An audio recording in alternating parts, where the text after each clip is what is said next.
समस्त नमस्कार जय जगन्नाथ मु आपण मानकर शारदा प्रसाद दास आज ए वीडियो को आपण समस्त को स्वागत करुच्ची आशा करुच्ची आपण माने भल थिबे सुस्थ थिबे और सुरक्षित थिबे। बंधुगण आज ए वीडियो रे आमे माने आलोचना करिबा नेता मानकर दलडिया रोग विषय रे।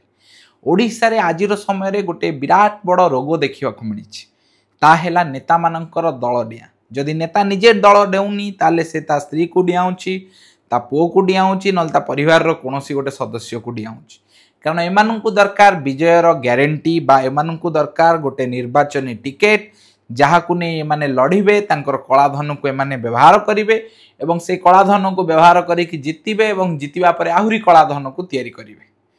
किंतु आपण माने आमे माने साधारण जनता आमर कोन हेबो आमे जिबा सूरत आमे जिबा बेंगलोर आमे दादन खटिबा आमे हॉस्पिटल को जदि जिबा आमको स्वास्थ्य सेवा भल मिलबनी सेठी आपण जिबे जदि नेता को फोन करिवे नेता फोन उठेइबनी एवं आपण को कहिबे आपण माने जदि गरीब श्रेणी रो लोक ताले आमे आपण को 5 लाख टका कार्ड रे दउछु 10 लाख दउछु ए पैसा हमर ए 10 लाख टका जो सब गरीब लोकन को व्यवहार करबा को दे जाउची सेटा भी सेही गरीब लोकर पैसा किंतु देखा जीव नाइ नै एटा कोन तुम पैसा एटा बड़ नेतांकर दया तुमको दिया गला। आमे जो टिकस देउछु आमे प्रत्येक जिनस रे टिकस देउछु आमे इनकम टैक्स दउछु आमे जीएसटी दउछु किंतु ए पैसा को विनिर्भय करा जाउची इंडिया को आम देश को कहा जाए सोशलिस्ट डेवलपमेंट करिवा पई जेतबेले संविधान तयारी हेइथला आमे गोटे सोशलिस्ट डेमोक्रेटिक कंट्री भाबे सृष्टि हेबा को सेथरे उल्लेख थला अर्थात सामाजिक और गणतांत्रिक सामाजिक विकास को लोकंकर ध्यान दिया जीवो जोटा को सोशल जस्टिस बोली कहती। तबे जदि देश में सोशल जस्टिस अच्छी ताहले प्राइवेट डाक्तरखाना गुड़िक छतु फुटिला भली कहीं फुटुची मेडिसिन रे आपण टिकस कहीं नेउचंती ए प्रश्न आमे माने पचारिबा दरकार।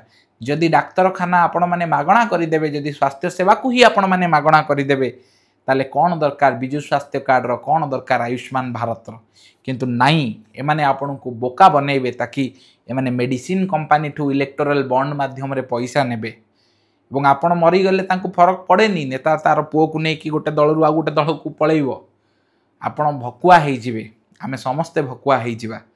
एई जिंस जदि आपण देखिबे 1936 मसिया रे जो ओडिसा थेला मधुबाबू लिखिथिले उठरे उठरे उत्कल संतान उठिबु तु केते दिने।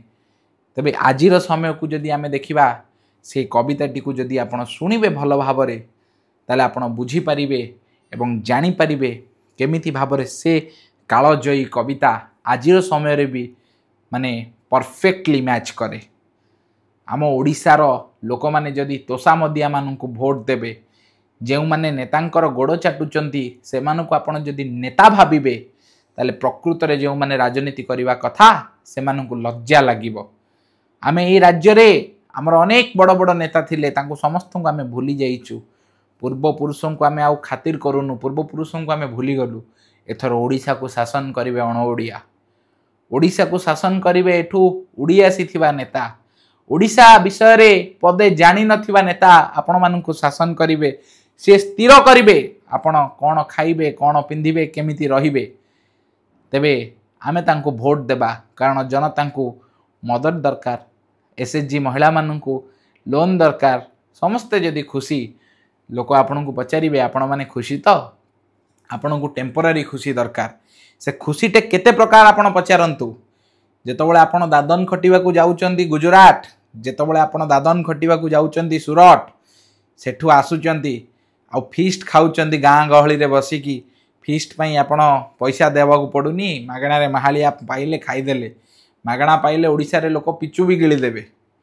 तबे जो मागणा आपण खाइदेले सखाळु को ताहा आपण झाड़ा बाटे पळेइबो किंतु आपण जो भोट टे दे देबे सेटा नेतार 5 वर्ष पई रहइबो। चला के हला बोका के हला आपण माने प्रश्न निजुक पचारंतु। संबलपुर आम ओडिशा रो एई संबलपुर उपरे पश्चिम ओडिशा और पूर्व ओडिशा रो जो गंडगोल चलथिला सेतबेले ओडे वीडियो करिथिली से मानकर लोक माने अनेक कथा कहिले। आज आपण माने देखंतु आपणक अंचल नेता आपणक अंचल हवा दरकार किंतु आपणक अंचल रे जेतबेले एपट साइड रो लोक जाईकी राजनीति करबा को चाहुचंती आपण माने तांको पटुआर धरी स्वागत करूचंती ଆପଣଙ୍କ ନିଜ ଅଞ୍ଚଳରେ ନେତା ନାହାନ୍ତି, ଆପଣଙ୍କ ଅଞ୍ଚଳରେ ନେତା ଇମ୍ପୋର୍ଟ କରାଯାଉଛି, ସେଇଟା ଆପଣ ବିରୋଧ କରିବା ଦରକାର। ମୁଁ ପୂର୍ବ ଓଡ଼ିଶାର, ତଥାପି ମୁଁ ୟାକୁ ବିରୋଧ କରୁଛି। ମୁଁ ବିଶ୍ୱାସ କରେ ପ୍ରତ୍ୟେକ ଅଞ୍ଚଳରେ ଯେଉଁ ଅଞ୍ଚଳରେ ତାର ନିଜସ୍ୱ ନେତା ନାହିଁ ସେ ଅଞ୍ଚଳର ବିକାଶ ନାହିଁ। ଆପଣଙ୍କ ଘରର କଥା ମୁଁ ଜାଣିପାରିବିନି, ମୋ ଘରର କଥା ଆପଣ ବୁଝିପାରିବେନି କି ଜାଣିପାରିବେନି। ତେବେ ଉଡ଼ି ଆସିଥିବା ନେତା ଆପଣଙ୍କୁ ବିଭିନ୍ନ ଭେରାଇଟି କଥା କହିବେ। ନିଜ ଲୋକଙ୍କୁ ଭୋଟ ଦିଅନ୍ତୁ ନା, ଆପଣ ନିଜ ଅଞ୍ଚଳର ଲୋକଙ୍କୁ ଭୋଟ ଦିଅନ୍ତୁ। ଇଲେକ୍ଟୋରାଲ ବଣ୍ଡରେ ଯେ ଦୁର୍ନୀତି କରିଛି ଆପଣ ତାକୁ ଭୋଟ ଦେବେ। ଓଡ଼ିଶାରେ 25 ବର୍ଷ ହେଲା ବିକାଶ ନାହିଁ, ଏବେ ନୂଆ ଓ କାର୍ଯ୍ୟକ୍ରମ ଚାଲିଛି, ଆପଣ ତାକୁ ଭୋଟ ଦେବେ। ଆପଣ ନିଜେ ବିଚାର କରନ୍ତୁ ଆପଣ କାହାକୁ ଭୋଟ ଦେବେ। ମୁଁ ଜଣେ ସାଧାରଣ ଜନତା, ସାଧାରଣ ଲୋକ।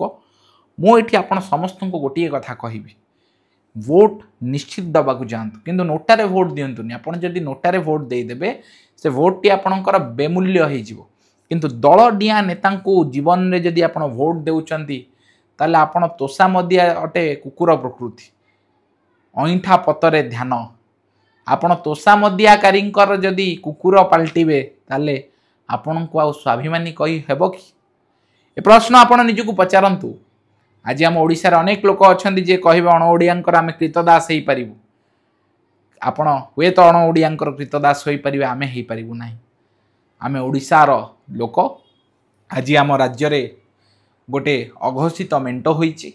ଆଜି ଆମ ରାଜ୍ୟରେ ନେତାମାନେ ଦଳଡିଆଁ ପର୍ବ ଆରମ୍ଭ କରିଛନ୍ତି, ଦଳଡିଆଁ ରୋଗ ଚାଲିଛି।